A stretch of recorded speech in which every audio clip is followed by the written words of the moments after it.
El pequeño bergantín Mary Celeste, de 31 metros de eslora y 286 toneladas, construido en 1861 en Parrsboro, Isla Spencer, Nueva Escocia, a principios de noviembre de 1872 se encontraba en el puerto de Nueva York, al mando del capitán Benjamin Spooner Briggs, nacido en Marion, Massachusetts, de 37 años y abstemio convencido, cargado con 1.700 barriles de alcohol industrial para añadir al vino, valorados en $42.000, que debía llevar a Génova, Italia. Al lado de él, un buque similar, el también bergantín Dei Gratia, británico, al mando de David R. Morehouse. Preparándose ambos para zarpar, el día 5 ambos capitanes cenaron juntos, en compañía de la mujer del primero, Sarah. La señora Briggs iba a viajar también junto a su hija, la pequeña Sofía, acabando por sumarse las dos a los 7 tripulantes desaparecidos del Mary Celeste, entre los que predominaban jóvenes alemanes. El 7 de noviembre, 2 días después, el bergantín Mary Celeste dejó atrás Ambrose y Sandy Hook para emprender la travesía del Atlántico de oeste a este.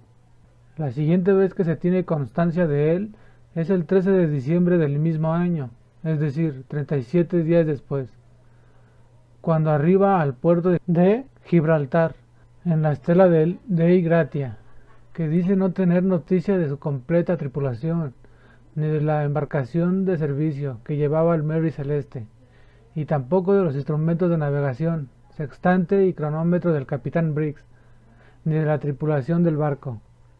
Sin embargo, todos los objetos personales de la gente del bergantín, el capitán y su familia están a bordo.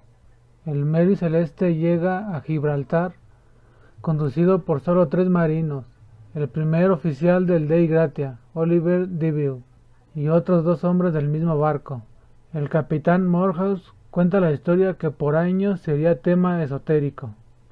El capitán Morehouse contó lo siguiente: el día 4 de diciembre, como a media distancia entre Santa María de Azores y el Cabo San Vicente, el Dei Gratia avistó otro buque similar, a una distancia entre 3 y 4 millas, siguiendo un rumbo errático y con las velas sueltas para el viento reinante, es decir, como si la brisa del norte en aquel momento llegara del sur. Para su consternación, se trataba del Mary Celeste, sin rastro de presencia humana a bordo, enviando a Deville en un bote. Este pudo confirmar que el Mary Celeste no había nadie, la ropa y objetos personales de todos estaban en el lugar, la mesa con restos de comida y la cocina limpia, faltando, como se ha dicho, la embarcación auxiliar y los instrumentos y documentación mencionados, lo que sugería un repentino abandono de la tripulación por motivos desconocidos. La declaración de lo hallado por Deville era muy interesante.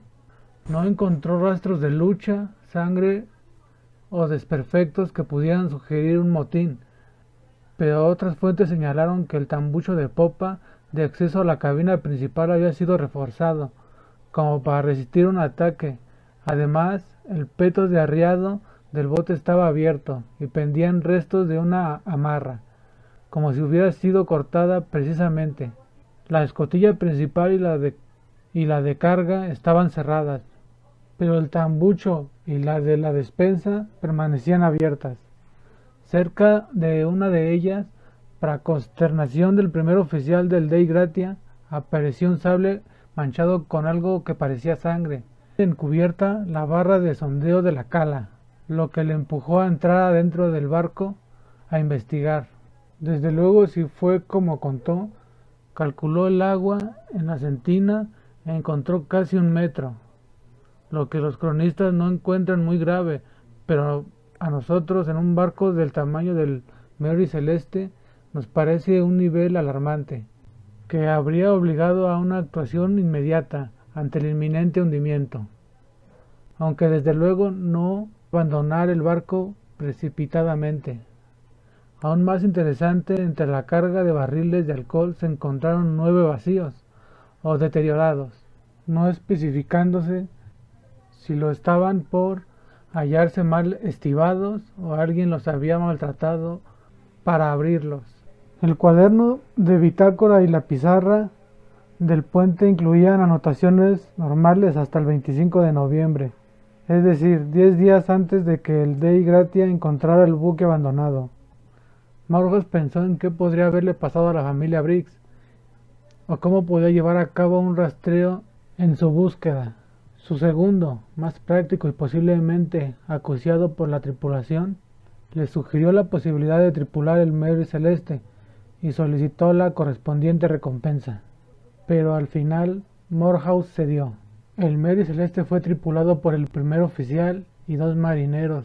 Mientras estuvo el buen tiempo, ambos buques se mantuvieron en conserva, pero una repentina tormenta los sorprendió en la boca del estrecho, llegando a recalar sobre el Espartel, lo que permitiría al Dei Gratia llegar a Gibraltar un día antes, ya que los vientos soplaban a favor y los barcos avanzaban con más rapidez cuando esto sucede.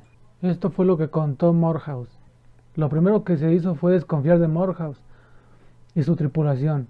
Era mucha casualidad que hubieran encontrado el Mary Celeste precisamente ellos. Además, los diferentes tripulantes del Dei Gratia incurrieron en contradicciones al declarar, y otros muchos puntos de la declaración y hechos no encajaban. Fueron acusados por la prensa de farsantes, conspiradores y asesinos. Se nombró una comisión investigadora a cargo del procurador del almirantazgo británico, Solly Flood, que dijo haber llevado a cabo una completa investigación, concluyendo en su informe que no era posible esclarecer la desaparición del capitán, su familia y los tripulantes. El famoso sable, la prueba más llamativa, solo tenía óxido. El misterio, pues, estaba servido. La misma investigación no pudo encontrar nada contra los tripulantes del Dei Gratia, así que la compañía de seguros se descantó por la teoría de una combustión espontánea de la carga que ahuyentó a la tripulación, extinguiéndose luego por sí sola. De lo que tampoco consta es si se hallaron o no pruebas, así que la hipótesis de la implicación del Dei Gratia quedó descartada, y Morehouse y los suyos cobraron una indemnización de más de $8,000. También se sugirieron otras teorías, como que los marineros, después de ingerir el alcohol, atentaron contra el capitán y su familia tirando los cadáveres por la borda. Luego de realizados sus actos, abandonaron el barco en un acto final de insensatez. La otra hipótesis, menos truculenta, se pensó que el vaciado accidental del alcohol de las barricas pudo producir una acumulación de gases en la cala, origen de una pequeña explosión. Si quedaron llamas o algún incendio, capitán y tripulación pudieron pensar que todo el barco explotaría y lo abandonaron sin pensarlo 2 veces. Nada impide, por supuesto, que el Mary Celeste hubiera chocado contra un pulpo o un calamar gigante, huyendo del cual se produjo la evacuación, o que entes de otros mundos pudieran secuestrar al capitán Briggs, su familia y los tripulantes, no mostrando interés alguno por el barco o el cargamento, como sugerían los textos esotéricos. En cualquier caso, quedaba por averiguar el paradero de Briggs, su familia y su gente. Resultaba reveladora la desaparición de la embarcación auxiliar y de los aparatos de navegación, pues podría indicar que Briggs prevía una larga y difícil navegación. En este último caso la cuestión vuelve a ser la misma. ¿A dónde fueron? ¿A las Azores? ¿Tal vez a África? Y sobre todo, ¿por qué se abandonó el buque? Queda también la posibilidad de un motín. Puede ser de ayuda. En este sentido, las palabras escritas por el solitario navegante estadounidense Joshua Slocum, que no mucho tiempo después sufrió uno en las costas brasileñas a bordo de su barca Aquatic Neck, que le obligó a matar a 2 de sus tripulantes. Transgrediendo ya la línea de la realidad, pasemos a las conjeturas. Intentando que todas las piezas de este complicado puzzle encajen, establezcamos unos hechos básicos. La desaparición de la tripulación, que al Mary Celeste lo encontró el mismo barco que lo despidió, el Dei Gratia, y que el cargamento permaneció a bordo, pagando el seguro y sin grandes dificultades. Todo podría haber sido un triple acuerdo entre ambos capitanes y un colaborador, posiblemente el agente de la aseguradora.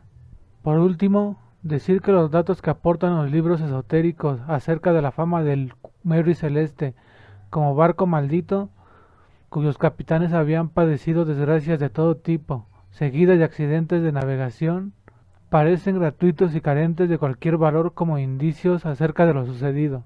En aquella época era normal que pequeños buques mercantes como este sufrieran todo tipo de pequeños incidentes, siniestros, etc.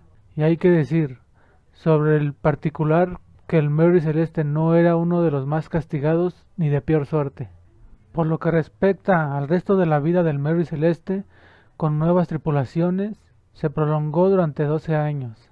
Finalmente, en 1884, un capitán desaprensivo, Gilman Sir Parker, de Massachusetts, es decir, paisano de Briggs, lo estrelló en un arrecife de coral en Haití para tratar de cobrar el seguro.